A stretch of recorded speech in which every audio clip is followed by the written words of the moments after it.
நல்லது பண்றதுக்கு அரசியலுக்கு வாங்கடா, கொள்ளை அடிக்கிறது கொலை பண்றதுக்கு அரசியலுக்கு. கமிஷனர் அதுக்கு ஆக்ஷன் எடுக்காமே இருக்காங்க. இப்போ இருக்கிற கமிஷனருக்கு வந்து மல்டிபிள் ரெஸ்பான்சிபிலிட்டிஸ் கொடுத்துருக்காங்க.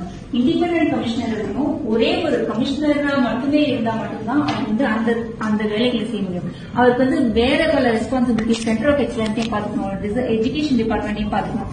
இப்படி பல ரெஸ்பான்சிபிலிட்டிஸ் கொடுக்கும்போது வாரத்துல ஒரு நாள் தான் அவர் வராரு. அதுவும் முதலமைச்சர் விஜய் அவர்களோட ஆபீஸ்ல எடுக்கப்பட்ட இந்த வீடியோ இப்போ சோஷியல் மீடியா முழுசும் வைரல் ஆயிட்டு இருக்கு.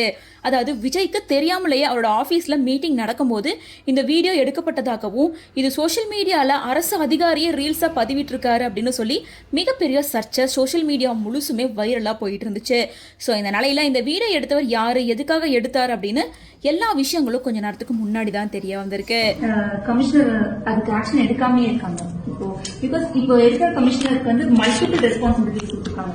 இண்டிபெண்டன்ட் கமிஷனர் இருக்கணும். ஒரே ஒரு கமிஷனரா மட்டுமே இருந்தா மட்டும்தான் அவர் வந்து அந்த வேலைகளை செய்ய முடியும். அவருக்கு வந்து வேற பல ரெஸ்பான்சிபிலிட்டிஸ், சென்டர் ஆஃப் எக்ஸலன்ஸையும் பாத்துக்கணும், எஜுகேஷன் டிபார்ட்மெண்ட்டையும் பாத்துக்கணும். இப்படி பல ரெஸ்பான்சிபிலிட்டி. அதாவது இந்த வீடியோ எடுத்தவர் யாரு அப்படின்னு பார்த்தோம்னா இவர் அரசு அதிகாரிலாம் கிடையாது. இவர் ஒரு மாற்றுத்திறனாளி. மாற்றுத்திறனாளிகள் சங்கங்களோட கூட்டமைப்பு தலைவரான சிம்மச்சந்திரன் அப்படின்றது தெரிய வந்திருக்கு. மேலும் முதலமைச்சர் விஜய் அவர்கள்ட்ட அனுமதி வாங்கினதுக்கு அப்புறமா தான் இந்த வீடியோவை எடுத்ததா அவர் விளக்கமும் கொடுத்திருக்காரு. கமிஷனருக்கு வந்து மல்டிபிள் ரெஸ்பான்சிபிலிட்டிஸ் கொடுத்துருக்காங்க.